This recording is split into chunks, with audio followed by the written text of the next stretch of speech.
نحمده ونصلي على رسول الكريم ونشهد أن لا إله إلا الله وحده لا شريك له ونشهد أن محمدا عبده ورسوله ربي اشرح لي صدري ويسر لي أمري واحلل عقدة من لساني يفقهوا قولي.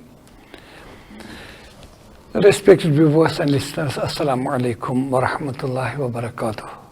In continuation of our Quran learning program, today we shall try to learn few more verses from chapter Al-Nisa, starting from verse number 85. أعوذ بالله من الشيطان الرجيم بسم الله الرحمن الرحيم. In the name of Allah, the most compassionate, the most merciful. من يشفع شفاعة حسنة. Whoever intercedes for a good cause,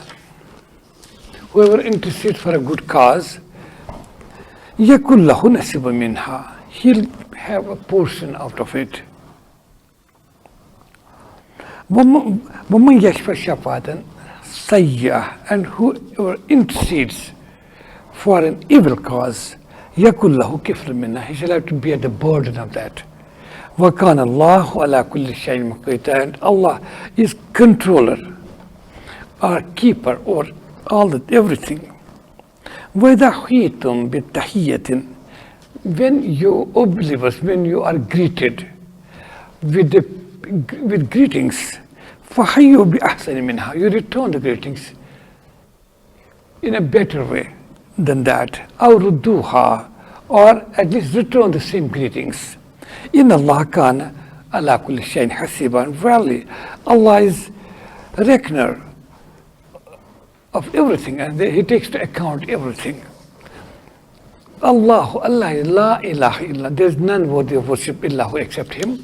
La yajma'annakum ila yawm al-qiyamah, surely He'll gather you on the day of judgment, la rayba fi, in which there is no doubt. وَمَنْ أَصْدَقُ مِنَ اللَّهِ حَدِيثًا, who can be truthful in word or statement than Allah? فَمَا لَكُمْ, and what is the matter with you, O believers? Fil munafiqina fi'atayn, that in the matter of, or in the case of hypocrites, you are divided into two groups. Wallahu arkasahum bima kasabu, whereas Allah has made them to fall back into error or disbelief.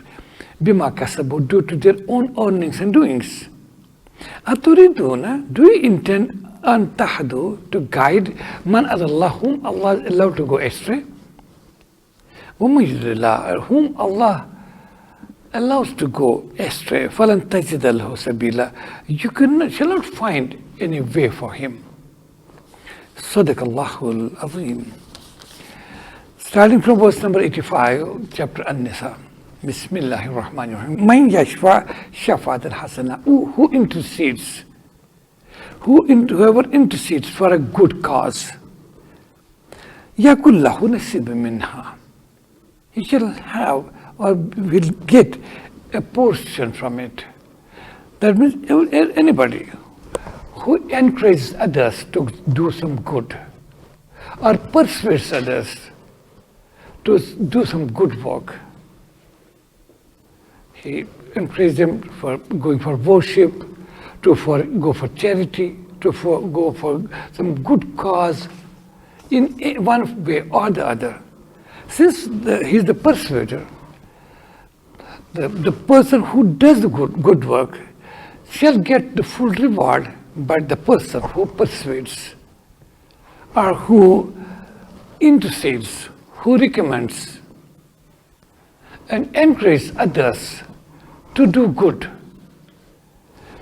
that person will also get a portion. He'll get a reward for this, for his efforts of persuasion or encouraging others. مَنْ يَشْفَعْ شَفَاعَةً حَسَنًا, whoever intercedes, so has شَفَاعَةً حَسَنًا, for a good cause, for some good work, يَكُنْ لَهُ نَصِيبٌ مِنْهَا, he will have a portion a portion or a share in it. وَمَنْ يَشْفَعْ شَفَاعَةً سَيِّئَةً, similarly, one who intercedes for evil, That means who encourages others to go for evil, persuades others, and makes them to slip from right cause or right path, and makes evil path easier for them by his persuasion, by his encouragement. The person who indulges in evil will get his part of the punishment, but the person who persuades, who intercedes, who encourages others, and facilitates something wrong, something sinful, something immoral, there will be, as Quran says, lahu kiflu minha, he shall have to share the burden of it.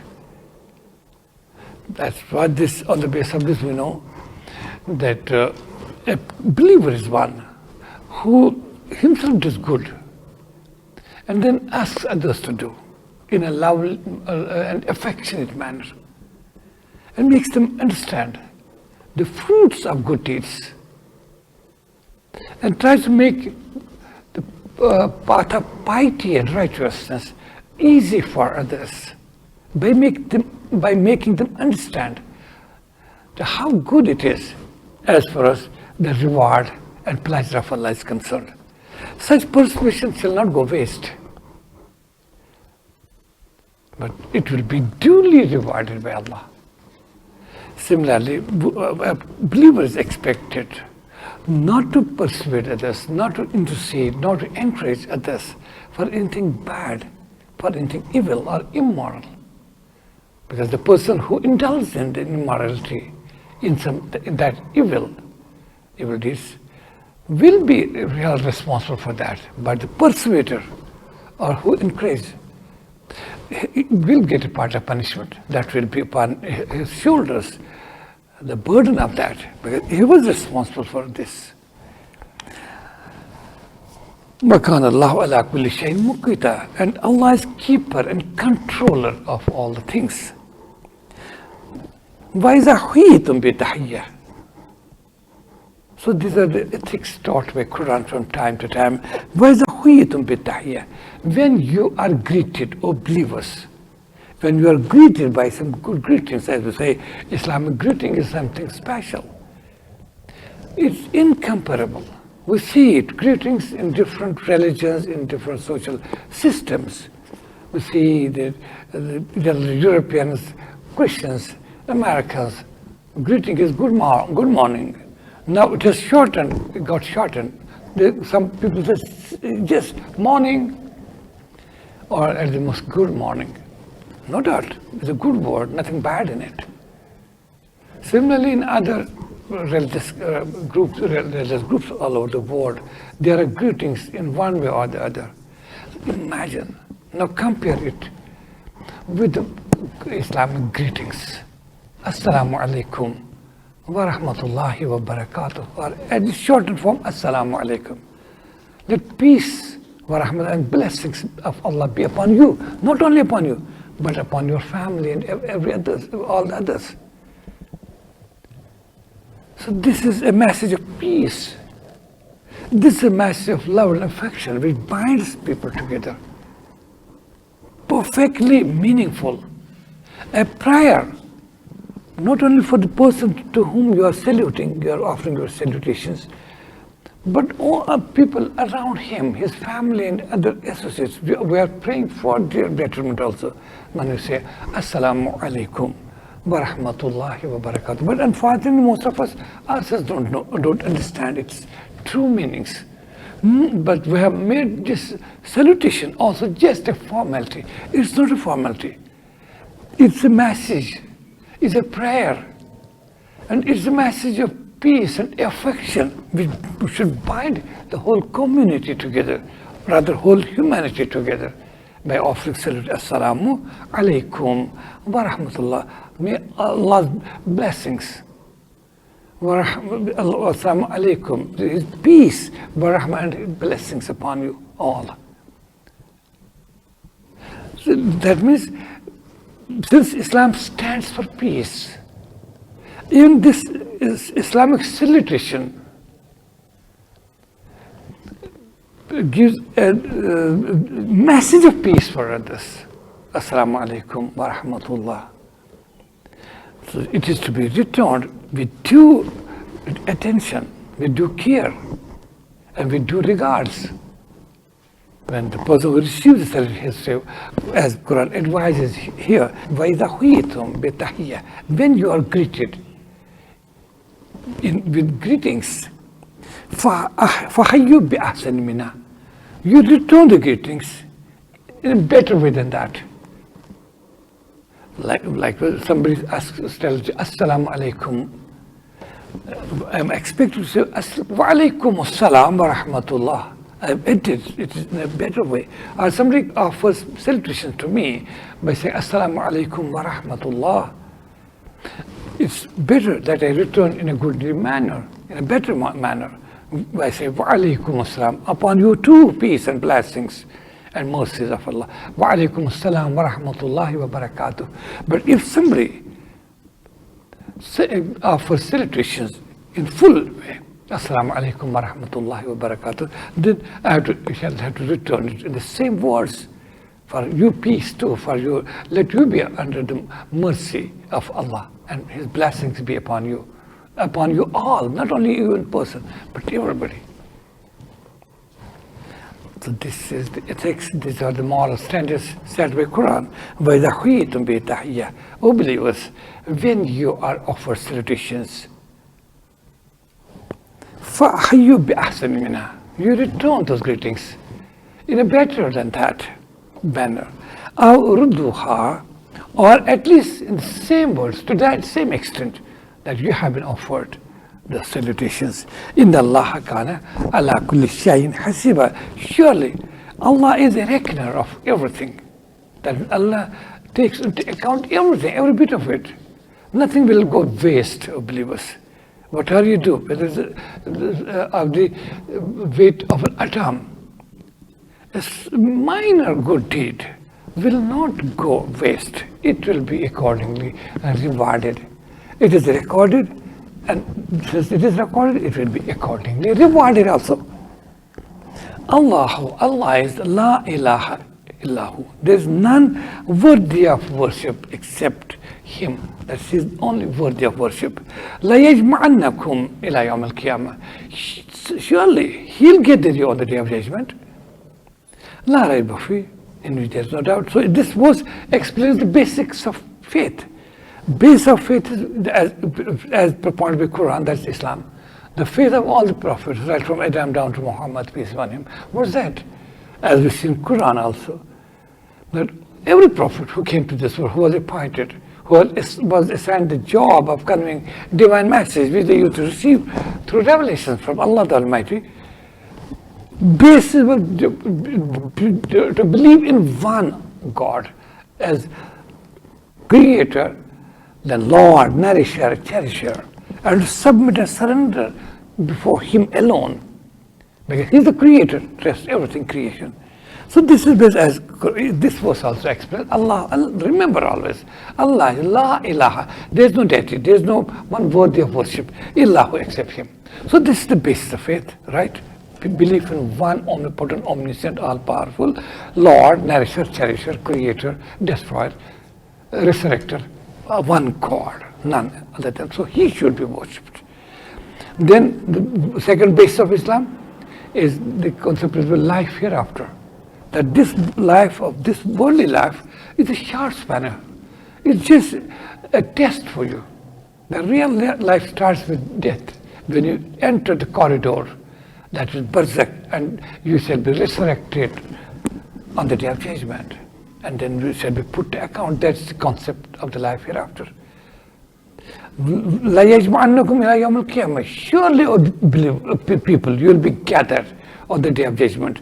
La rabbi fi, about which there is no doubt, whether we believe it or not.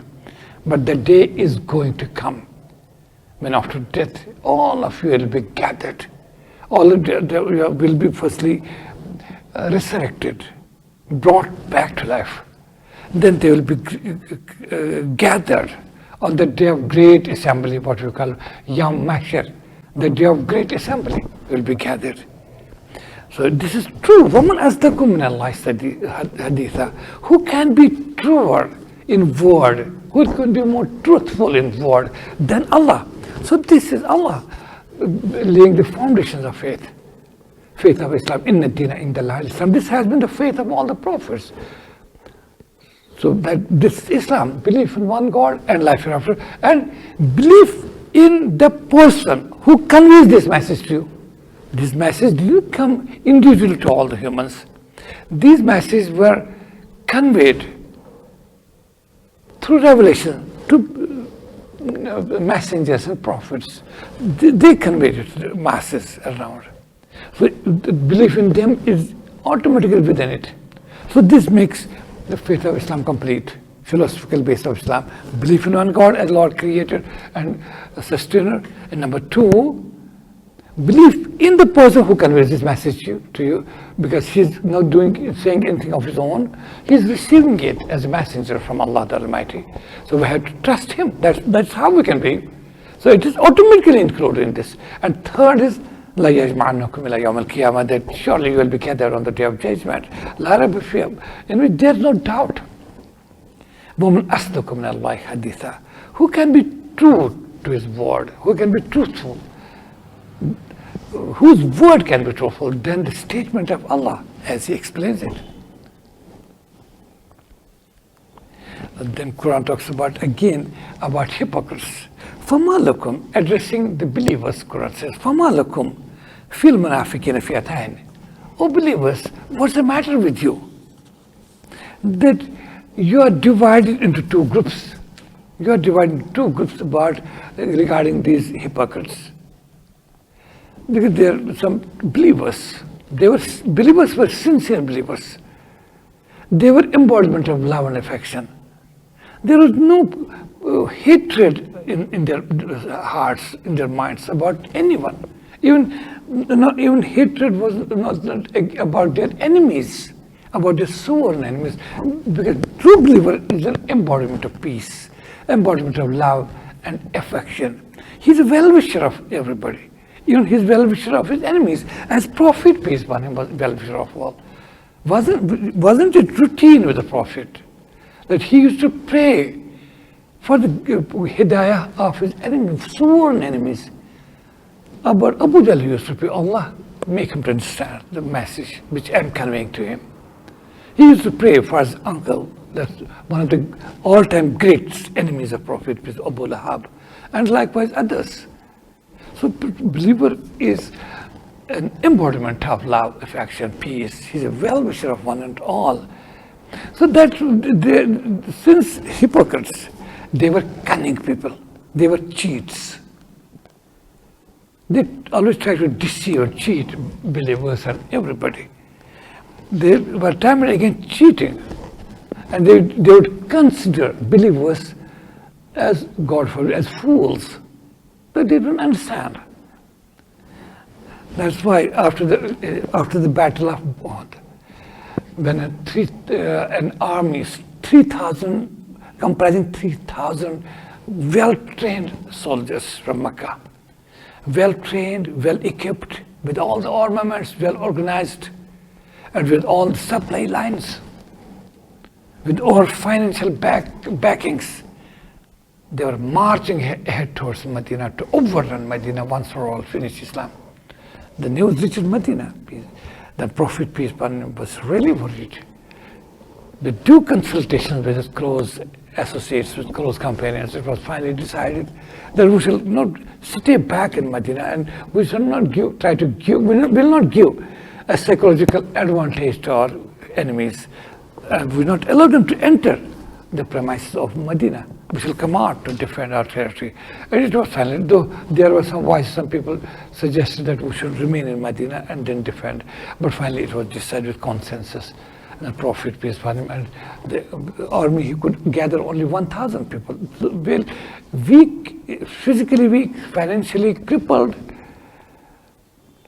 having no proper armaments and equipments, no perfect organization, because Muslims were yet in the stage of settlement, in the initial stage of settlement in Medina.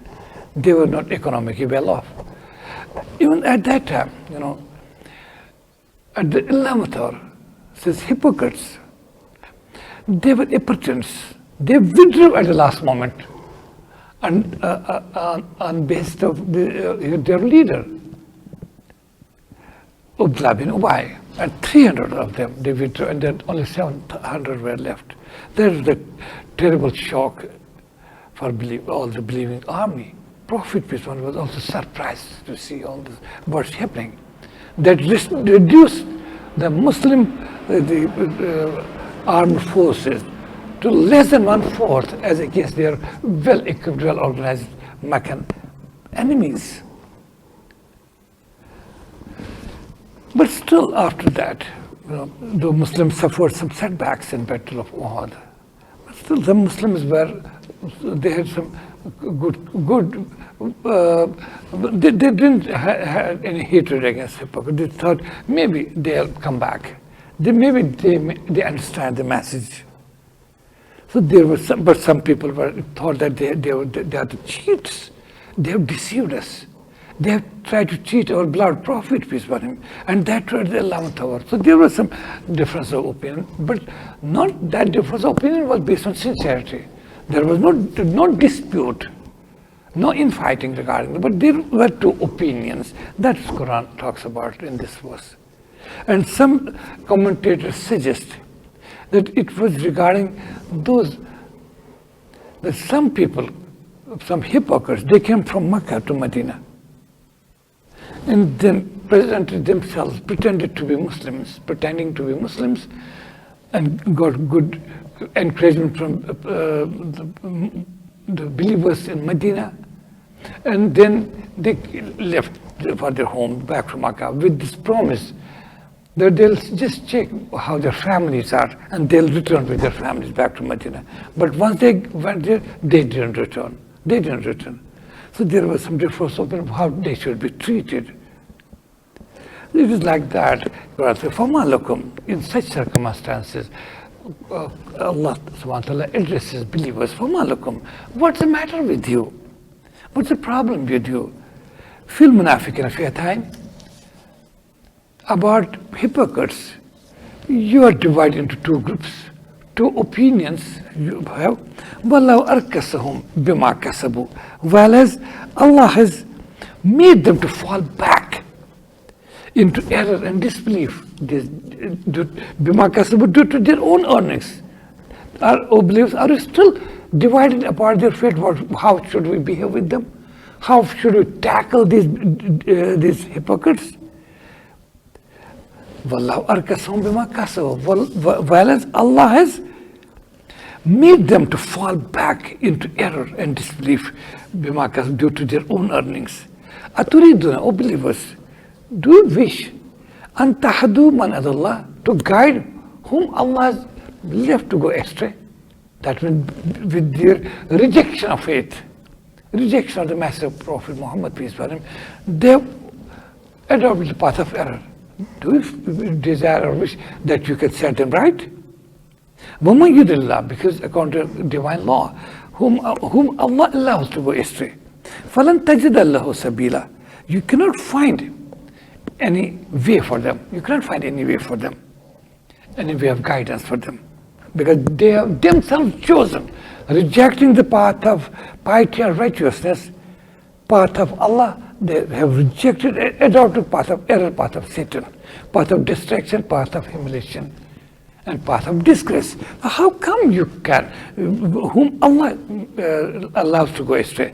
فَلَنْ تَجِدَ اللَّهُ سَبِيلًا, you cannot find any way, that means any way of guidance for them.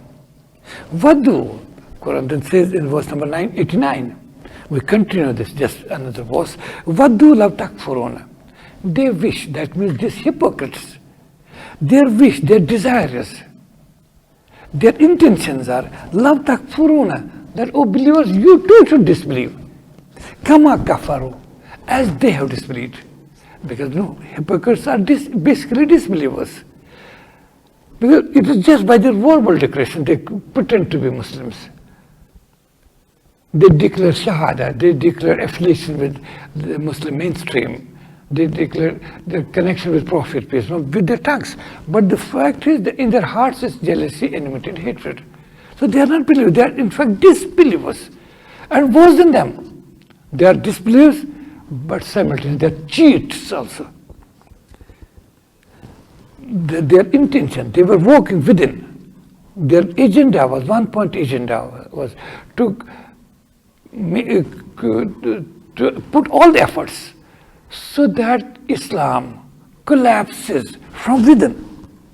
Because they were working on the agenda set by the enemies of faith, that were disbelievers and Jews and other tribes, enemies of Islam.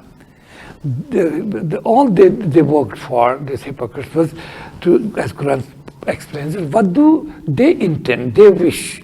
Love takfurun, that, O believers, you too should disbelieve. Kama kafaru, as they have disbelieved by their hearts. Fatakununa sawa, so that they all of you become equal. Their intention that you should also be like them.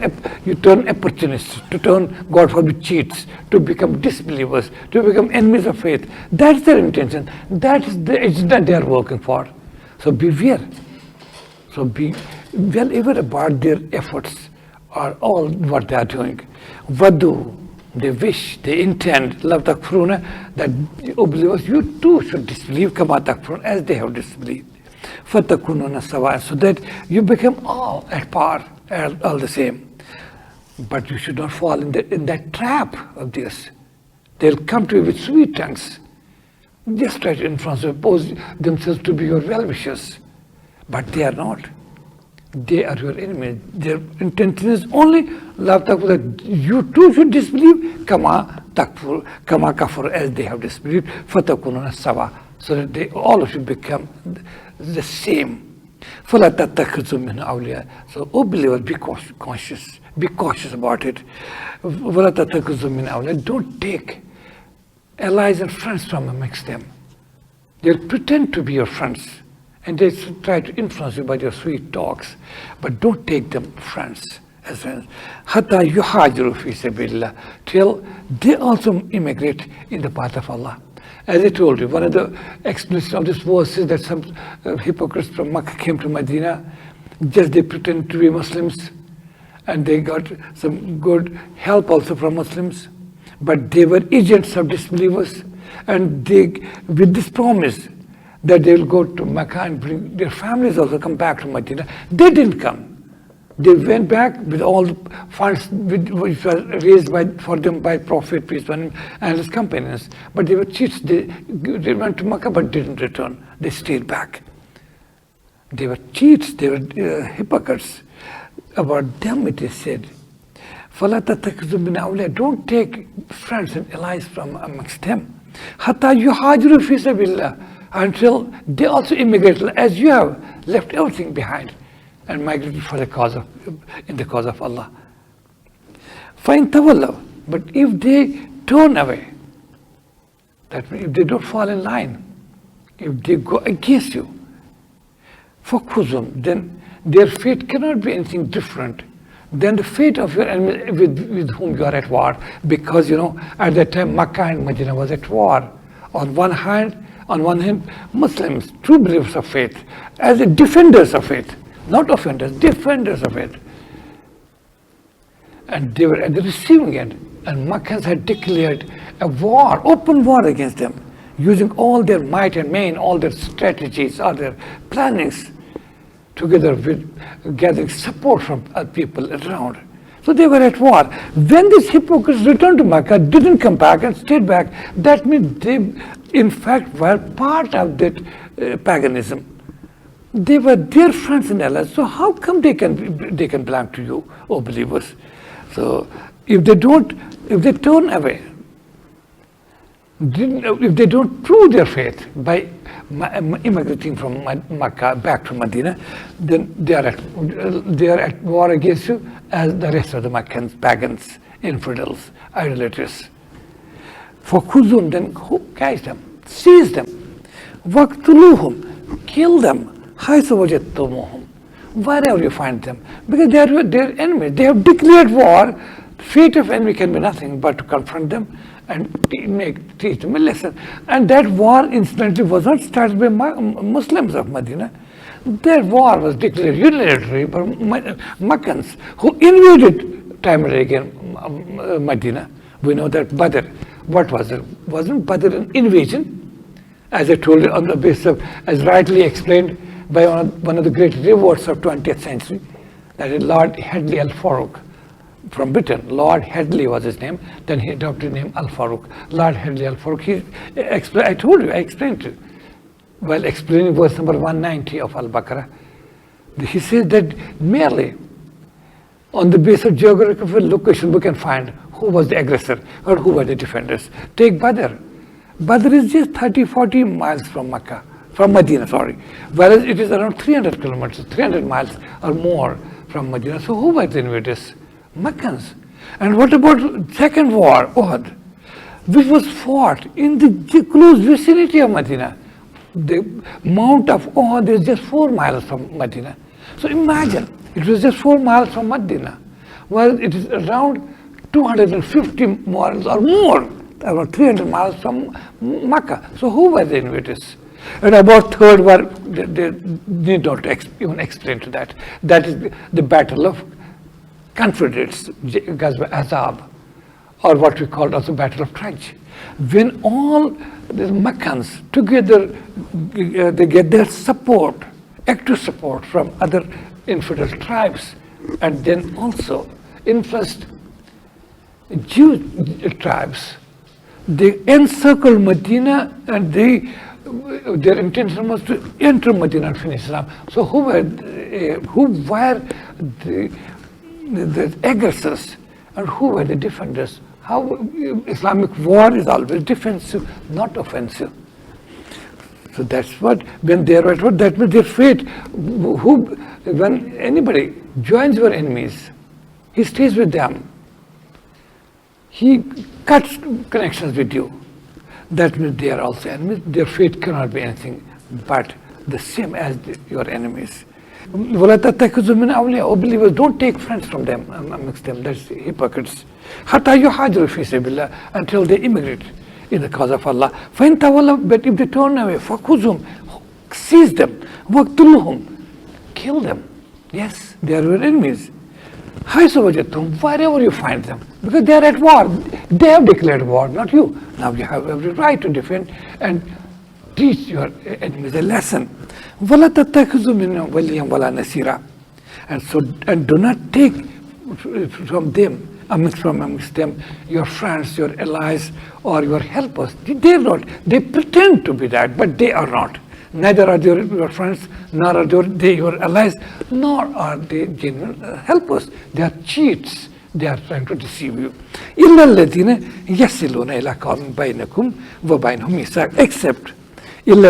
Except those people. Except for those who take refuge. Except for those who take refuge with those people, with those tribes. Between you and them, if there is a peace treaty, and these hypocrites have taken refuge here, that means they are now not with those people who are your enemies as Meccans were. They were enemies, and whoso took refuge here, they too were your enemies. But Quran makes a distinction.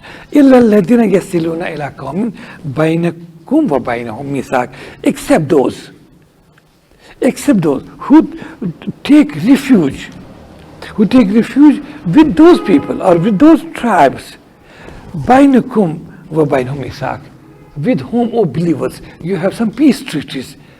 That means you cannot fight them, you cannot kill them. They are in the territories of those tribes with whom you have some peace treaties. So Muslims have to honor peace. Aw ja'ukum, or if they come to you, hasrat sudurhum, with their hearts straitened, from fighting you, that they are unwilling to fight you. If they come to you in that manner, they don't want to fight against you. Aw yuqatilu qawmahum, nor are they in a position to fight against their own people. Then that means in that case, O believers, you should not use your force against them. You cannot kill them, you cannot seize them, you cannot punish them. Because they, number one, if they take refuge with the people with whom you have peace treaties, then that means they are also become part of that peace treaty. Or if these hypocrites come to you with their hearts straightened to fight against you, that means they don't intend to fight against you. Or or nor are they in a position to fight against their own people, then don't use force against them. See, in such wartime conditions, how Islam upholds peace. Doesn't leave any stone unturned to at least keep a door open for peace.